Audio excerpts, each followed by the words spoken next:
So that's why we're, see, when we fail, have you noticed that when you fail, when you become upset or you become angry, or you say the wrong thing, or you are cowardly, or when you should have spoken up, you say nothing. See, then you failed.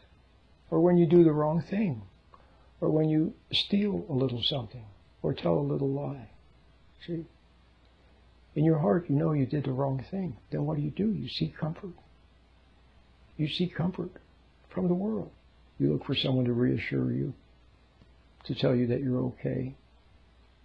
See, sometimes, you go have drinks with your drinking buddies and you tell them what you did, and then they say, oh, don't worry about it, everybody's doing it, blah, blah, blah. See, or they pat you on the back and tell you how great you are for getting upset or angry or for conforming.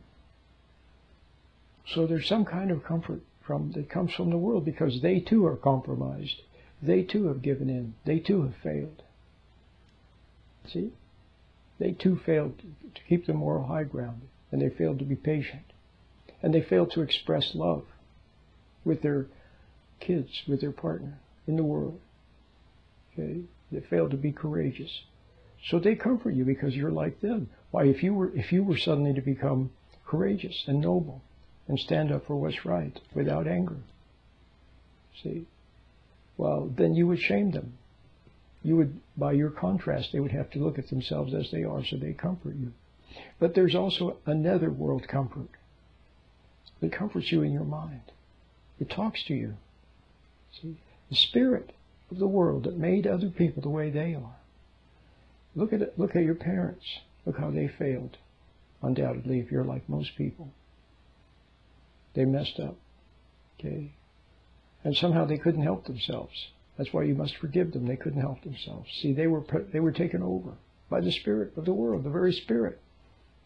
See, that had destroyed their parents. Then their parents did to them what was done to their parents, and then they did to you what was done to them. And then what they made of you, the ambitious, unprincipled achiever that they made of you, or the angry rebel that they made of you, or the cowardly appeaser that they made of you, whatever they made of you, see, they then comfort.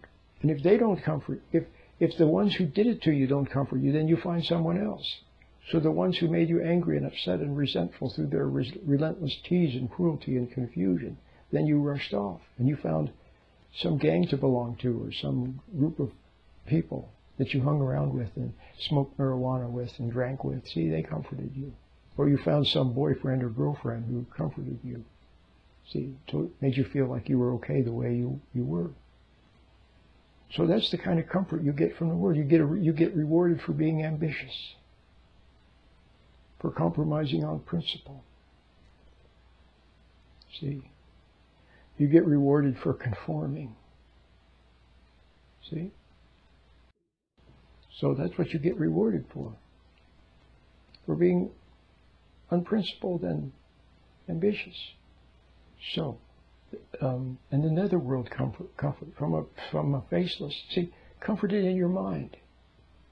See, with images and fantasies of being great and of romance, or fantasies of revenge, or being a conquering hero.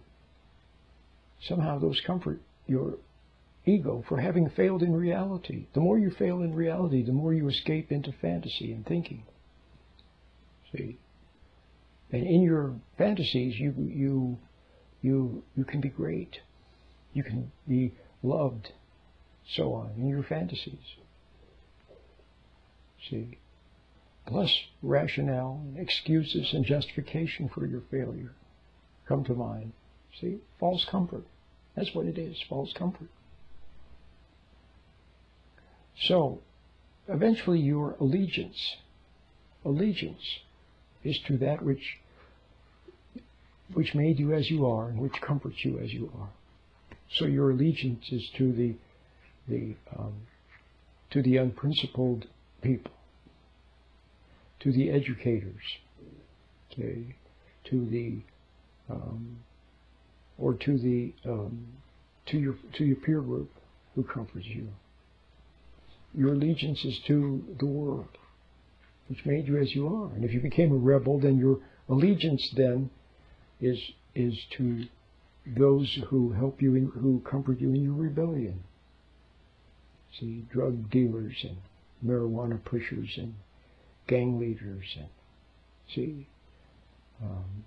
various types of music. See, music comforts. See, so some people like one kind of music and some people like another kind of music, but it's a false comfort. See, it's an undeserved comfort. We don't deserve, unless you're a right person, you don't deserve to be comforted. See?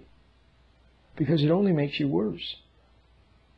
And it only makes you more guilty. See? If you do something wrong, and then someone comforts you for it, or enables you, see, then accepting that comfort only makes you more wrong. You're wrong for what you did in the first place, and you're wrong for accepting comfort. Okay? So, it's better. So now do you see why you're better off to suffer for your mistakes? We all know, we all know that. Anybody who has even a shred of understanding or a shred of reason knows that when you do too much for your kids, you're not helping them. You're harming them. See? Every parent knows that sometimes you have to let the child, so, if the child breaks a window, then the child should pay for the window. And mow the grass and do different things to get an allowance, and then part of that allowance goes to paying for the window. Every parent knows that that's good. And every parent knows that if you always rush in to rescue the child and never give a child a chance to stand on his own feet and to achieve it for himself. See, not only do you weaken the child, but the child resents you because the child senses that you're weakening the child. You see what I mean? But anyway, that's what a good father is for. To be watchful, to see that the child receives the right amount of comfort. Because little children do need some comfort. Okay, they do.